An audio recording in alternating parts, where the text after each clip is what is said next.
Muito bem, estamos mais uma vez no culto familiar. Estou aqui hoje menos acompanhado do que na semana passada. Hoje eu só estou com a minha esposa e com meu filho mais novo, Mateus. A Ana, minha filha, está na casa da prima, vai passar o final de semana lá.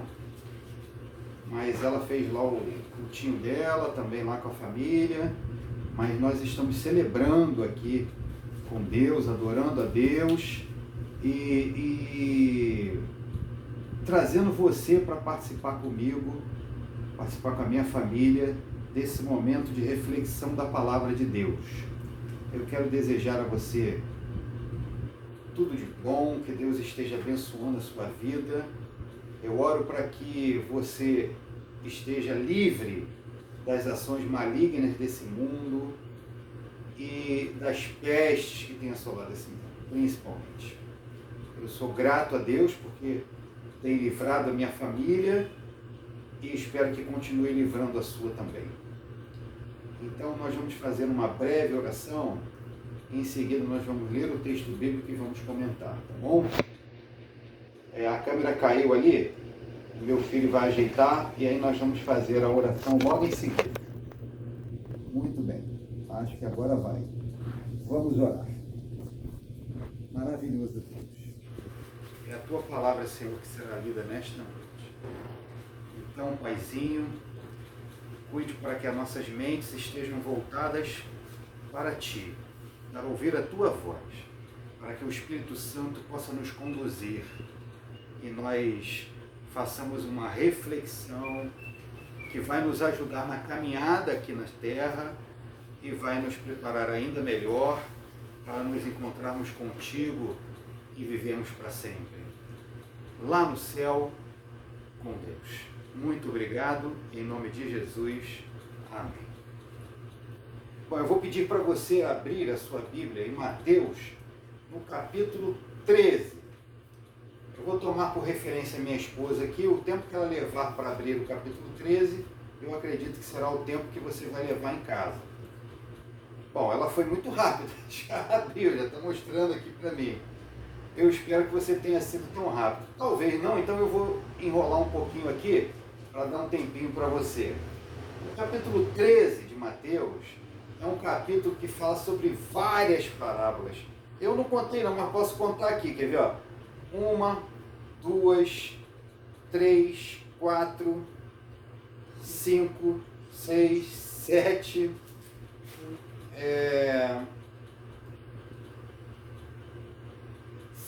7 parábolas. 7 parábolas. Se você for analisar, todas elas estão bem conectadas aí.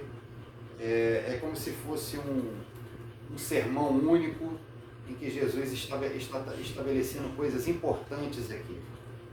E eu vou ler a única que existe no livro de Mateus. Não existe nos outros livros chamados sinóticos, né? São os evangelhos de Mateus, Lucas, Marcos, que são livros sinóticos. Não tem nos outros, só tem aqui em Mateus, que é a parábola do joio, que vai do verso 24 até o verso 20, verso 30. Vamos lá, a iluminação aqui não está muito boa, me ajudando muito não. Verso 24, hoje eu vou ler numa tradução que é igualzinha à sua, não vou ler numa tradução diferente. Diz assim, ó: a outra parábola lhes propôs, dizendo, essa é a segunda parábola que ele vai falar sobre a agricultura, né? Falou a primeira sobre o semeador e agora vai falar sobre essa do joio e do trigo. Verso 24, outra parábola lhes propôs, dizendo, o reino dos céus é semelhante a um homem que semeou boa semente no seu campo. Mas, enquanto os homens dormiam, veio o inimigo dele, semeou o joio, no meio do trigo e retirou-se. E quando a erva cresceu e produziu fruto, apareceu também o joio. Então, vindo os servos do dono da casa, lhe disseram: Senhor, não semeaste boa semente no teu campo? De onde vem, pois, o joio? Ele, porém, lhes respondeu: um inimigo fez isso. Mas os servos lhe perguntaram: queres que vamos e arranquemos o joio? Não, replicou ele, para que, ao separar o joio, não arranqueis também com ele o trigo. Deixai-os crescer juntos, até a colheita. E no tempo da colheita, direi aos ceifeiros: ajuntai primeiro o joio, atai-o em feixes, para ser queimado, mas o trigo recolhei-o no meu celeiro. Bom, é bem definido entre os teólogos que essa é uma parábola que ilustra o caráter daqueles que pertencem à igreja, tá bom? Cristo deixa ali uma advertência explícita, né? De que seus discípulos não deveriam antecipar o julgamento que está previsto na palavra de Deus para aqueles que, no caso da parábola, acabam sendo representados pelo joio. Tem personagens bem claros aqui na parábola.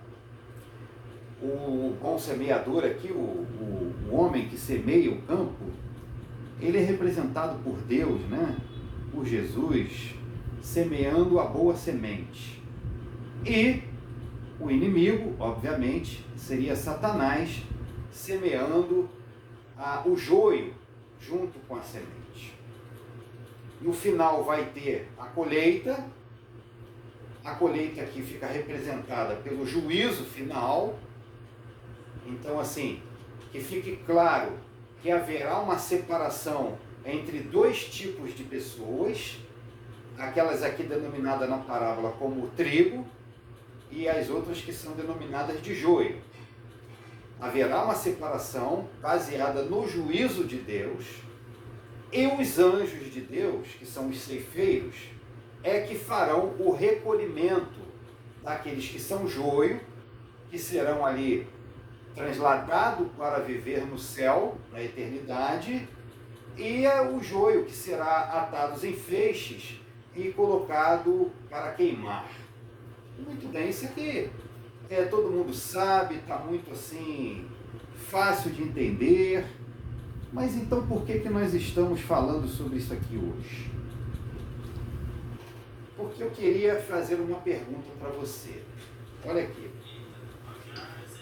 O próprio Deus disse aqui que não cabe ao ser humano fazer a separação entre joio e trigo por uma razão óbvia. Você não vai saber quem realmente é joio e quem realmente é trigo. As aparências enganam. Por quê? Olha por que Jesus usou o joio e o trigo. Jesus vivia numa época agrícola, né? Um período agrícola, em que o homem vivia dos frutos do campo e também da pescaria e da agropecuária, né? Vamos dizer assim. Mas era uma vida no campo. Então, falar de coisas que eram muito comuns àquelas pessoas facilitava o entendimento, facilitava com que essas pessoas entendessem plenamente a mensagem que ele estava querendo deixar claro para elas. Bom, olha aqui, o joio, ele nasce ali junto com o trigo, e eles são idênticos. Eles são idênticos. Eles só vão ficar diferentes quando estão maduros. preste bem essa atenção nessa palavra. Aqui no texto fala na época da colheita. A época da colheita é quando a plantinha amadureceu completamente. Ela deu o seu fruto, certo? Ela deu o seu fruto. Ela agora já germinou completamente. Ela agora já deu aquilo para o qual ela se propôs, para o qual ela foi criada. O trigo vai dar lá umas bolotinhas que vão sair ali da espiguinha, e aí aquilo ali vai ser colhido e vai virar o trigo, que serve para muitos alimentos, muitos alimentos. Porém o joio, ele cresce igualzinho, e ele se parece muito, muito, muito com o trigo. Mas quando os dois estão amadurecidos, eles se diferenciam. Olha só que coisa interessante. É na hora de dar o fruto que aparece a diferença. O fruto do trigo é muito característico e muito diferente do fruto do joio. A coloração que eles ficam também, quando eles estão amadurecidos, é diferente. Um continua esverdeado e o outro agora fica numa cor assim amarronzada, palha, alguma coisa assim nesse sentido. E eles começam então a ficar diferentes quando estão maduros. Só que é aqui que eu quero ter a sua atenção. Aqui que eu quero ter a sua atenção. Você pode abrir aqui e ligar, porque eu não sei se acabou a bateria. Aqui que eu quero chamar a sua atenção. Querido, falando de plantinha, fica fácil fazer essa identificação.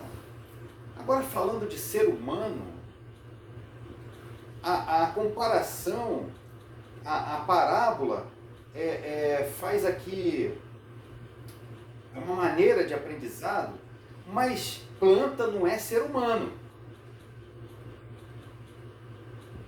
Então, como é que a gente faz a identificação? Ou, melhor, como você se pergunta se você é joio ou se você é trigo?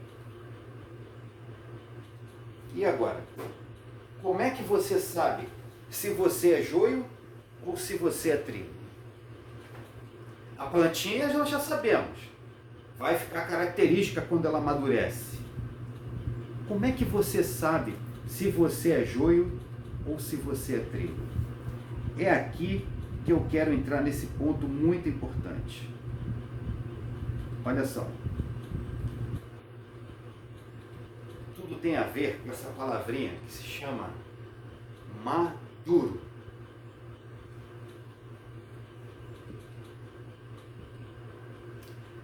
Se você é uma pessoa que amadurece, você é trigo. Amadurece espiritualmente. É isso que vai fazer toda a diferença. Sabe por quê? Porque um ser humano não difere do outro. Então você não vai conseguir olhar para um e olhar para o outro e conseguir enxergar a diferença como você acaba enxergando no trigo e no joio. Esse amadurecimento espiritual é que vai fazer toda a diferença. Porque ser humano não nasce joio. É diferente a plantinha. Uma já nasce trigo e a outra já nasce joio. Mas ser humano nasce ser humano. Ele nasce ser humano. Ele não nasce trigo nem joio. O que vai fazer com que ele ou seja trigo ou seja joio, numa comparação com a parábola, é o amadurecimento espiritual. Aí, olha só que coisa interessante. A Bíblia diz que nós temos que amadurecer espiritualmente. Tem vários textos na Bíblia que falam sobre isso. Eu não vou ler esses textos. Eu vou citar alguns aqui para vocês, para que vocês possam depois, se quiser, olhar esse vídeo com cuidado e ler esses textos. Por exemplo, 1 Coríntios 3 fala sobre o problema da imaturidade espiritual. Ou seja, se você é imaturo espiritual, e 1 Coríntios 3 vai te chamar a atenção para isso, opa, leia lá, você é joio. Agora, se você der atenção à questão espiritual, você também pode ler que na Bíblia o propósito da vida cristã é o amadurecimento espiritual. É você se tornar o trigo. Aí você poderia ler, por exemplo, Hebreus 6:1, Efésios 4:11 a 16, e você vai encontrar ali essa questão do amadurecimento espiritual como importante para a vida cristã. Você também nos livros de Tiago e Provérbios vai encontrar nessas sabedorias o interesse de Deus através desses escritos para o seu amadurecimento. Eu quero ler com você um único texto. Olha só. Eu queria que vocês lessem Tiago 1, de 1 a 4. E aí, olha só o que ele diz aqui. Eu não vou pedir você para abrir a sua Bíblia, porque você vai lá em Tiago, vai demorar e eu não posso esperar. Sinto muito. Mas Tiago 1, de 1 a 4, você vai encontrar assim, ó. Considere motivo de grande alegria o fato de passarem por diversas provações, pois vocês sabem que a prova da sua fé produz perseverança. E a perseverança deve ter ação completa, a fim de que vocês sejam maduros e íntegros. Olha só. Entenderam?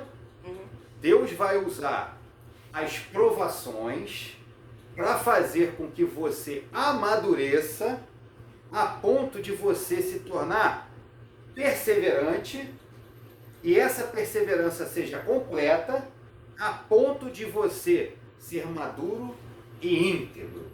Olha só, maduro é porque você, lembra do trigo? Você alcançou a plenitude da plantinha. Ela deu os frutos, brotou. Não é isso? Aquilo para qual ela foi criada, se realizou. Apareceram os frutos. E íntegro é inteiro. Íntegro é inteiro, ou seja, ela está completa, ok? Ela está completa. Então, o objetivo da vida cristã é passar pelo processo em que Deus vai trabalhar você para que você se torne perseverante. Olha só, como é que Deus trabalha? Deus precisa, por causa da sua natureza pecaminosa, trabalhar através das provações. Você é um ser egoísta e um ser que pensa sempre só em você mesmo. Para que Deus possa mudar isso em você, precisará fazer com que algumas coisas aconteçam. A plantinha, ela só vai chegar ao seu final, à sua plenitude, se ela for perseverante. Porque a plantinha também passa pelo período em que a sementezinha é jogada na terra e para a semente germinar ela tem que morrer. Toda plantinha para viver, a sementinha tem que morrer. Para depois ela poder germinar. Olha que coisa interessante. No batismo, você também morre para o mundo e nasce novidade de vida para Deus. Paulo deixa essa teologia do batismo bem claro. É como se fosse a morte e ressurreição.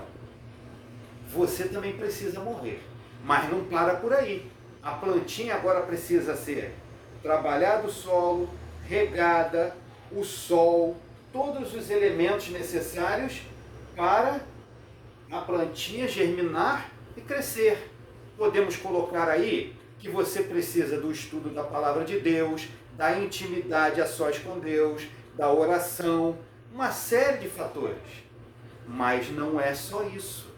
Algumas pessoas pensam que ir à igreja, ler um texto da Bíblia, estudar uma lição ou alguma coisa, gerou nela o cristianismo. Está errado. Isso é uma parte do processo. A maturidade cristã vai ter que ser feita até a plantinha brotar os frutos.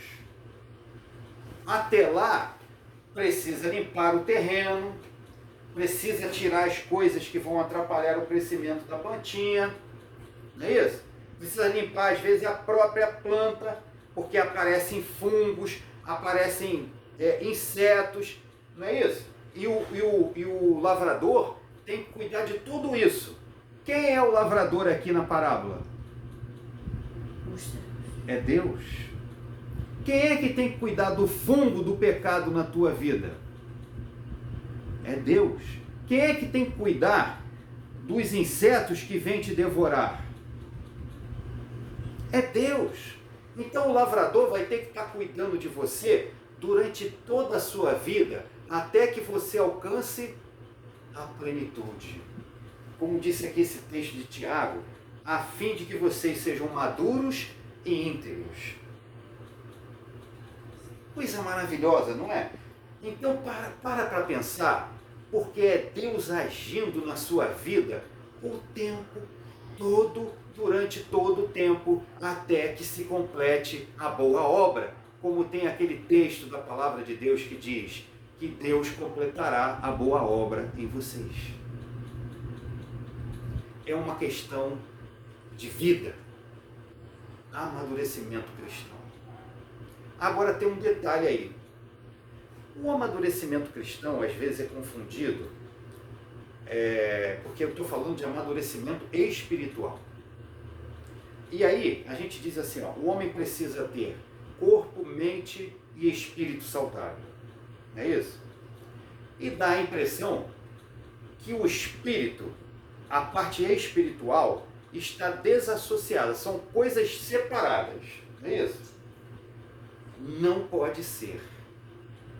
Olha só.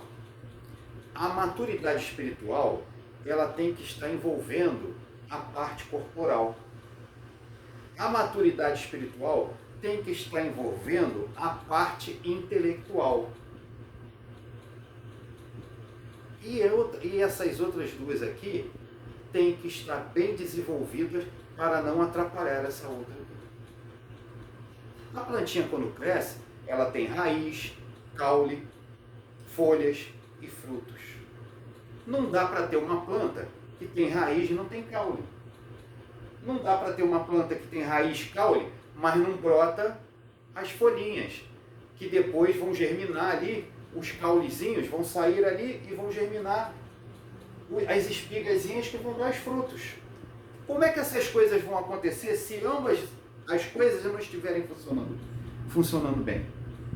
Se eu não tenho uma boa raiz, eu não vou ter um bom caule, não vou ter uma boa espiga, não vai nascer uns bons frutos do trigo para mim poder colher. Essas coisas não podem estar separadas.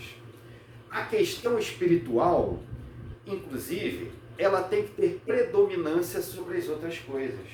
Quer ver uma coisa? A Bíblia diz assim, quer comais, quer bebais, quer façais todas outra coisa, façais tudo para a honra e glória de Deus. Então aquilo que eu como tem que estar dominado pela parte espiritual. Certo? A minha mente, corpo, mente e espírito, não é isso? A minha mente, a parte espiritual, tem que estar dominando a minha mente, porque se ela não estiver, eu vou me envolver com coisas que não deveria. Por exemplo, uma pessoa que faz uso de prostituição, de vídeos pornográficos, de pedofilia, coisas assim. Ela é espiritual? Não. Ela é dominada pelo Espírito? A parte espiritual atua na vida dessa pessoa? Não. Então, por que a parte espiritual não atua? A mente dela é corrupta, deformada, prejudicada. Porque não é o espírito que controla, que domina aquela natureza pecaminosa dela. Certo? Então é por isso que Paulo, em Romanos, diz que as pessoas que não são espirituais, que não querem se entregar a sua vida a Deus, elas foram liberadas por Deus para viverem a sua vida da maneira como elas querem. Deus não se envolve. Deus se afasta e deixa que elas façam o que elas querem. Só que ele faz uma lista do que acontece na vida dessas pessoas. Eu não vou ler aqui, eu nem separei esse texto, mas ele fala que essas pessoas se tornam assassinas, pedófilas, praticam sexo não natural, uma lista enorme de coisas que elas praticam. Tudo porque ele diz que elas não são espirituais. Ou seja, elas não permitiram a ação do Espírito Santo na vida delas, então elas não amadureceram. Já dá para fazer uma identificação se você é joio ou se você é trigo? Tem. Já deu para perceber? Então, se você já conseguiu perceber, querido, você também precisa entender que o texto bíblico, lá no seu finalzinho, diz que se você é joio, você vai ser jogado ao fogo. Vai terminar desta forma. Mas se você é trigo, você vai ser atado em feixes e vai ser colocado no celeiro do Senhor, a casa do Senhor. É lá que você vai viver para sempre. Tudo por conta dessa questão da maturidade espiritual. Então, deixa eu dizer uma coisa para você.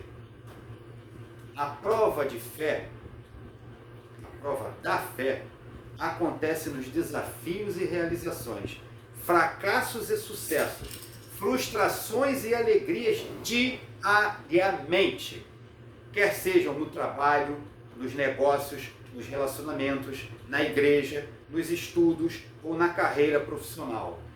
Olha só, a vida sempre é espiritual. A vida espiritual não pode estar fora de nenhuma dessas coisas. Você não pode ser profissional e não ser espiritual. Você não pode ser pai, mãe, filho sem ser espiritual. Você não pode ser um aluno sem ser espiritual. Isso eu me refiro àqueles que se definem como cristãos ou querem se tornar cristãos. Tudo que envolve a sua vida tem que estar permeado no Espírito. Então você se torna uma pessoa madura espiritualmente. Você está no seu trabalho e você encontra uma dificuldade ou uma provação.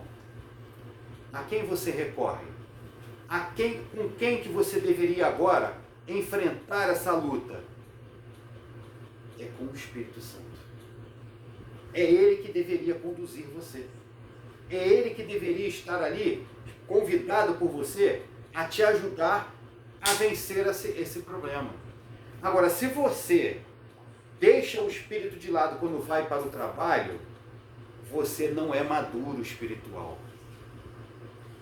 A parte espiritual está declinando aí. Se você não faz isso em qualquer outra área da sua vida, você está no caminho errado. Cuidado. É por isso que a Bíblia diz que o coração do homem é enganoso. Enganoso por demais. Algumas pessoas creem em Deus, mas elas não confiam em Deus. Sabe o que significa isso? Absolutamente nada. Elas estão entre o joio. Elas serão arrancadas porque são joio. porque só crer, até os demônios creem, diz a palavra de Deus. Mas eles não confiam em Deus. Eles não obedecem a Deus. A vida deles não é espiritual. Eles não vivem um relacionamento de confiança em Deus, em que o Espírito é o Senhor e o homem confia e obedece. Não adianta nada crer em Deus, meu querido. Não adianta nada dizer que tem Deus no coração, que Deus me conhece. Ah, olha só, a parábola diz que Ele conhece você muito bem, a ponto de dizer se você é trigo ou se você é joio. Ele pode. Eu não posso fazer isso. Eu apenas dei algumas dicas aqui para você De como descobrir sucesso. de como você se autoavaliar para saber se na hora que Deus for julgar você, qual dos lados você vai estar. Como Deus te vê? Ele te vê como joio, que dá fruto, Ou e trigo. como disse Tiago, você é maduro e íntegro, ou você é joio, que parece pra caramba com trigo, mas não amadurece. Isso vai fazer toda a diferença lá no final. Por favor, querido, fique atento. Eu vou fazer aqui uma breve oração. Aliás, eu não costumo fazer oração no final. Eu apenas vou dizer a você que Deus te abençoe e te guarde. Que Deus faça resplandecer sobre você o seu rosto. Que Deus te dê a paz. Que você alcance a maturidade espiritual para ser chamado de trigo.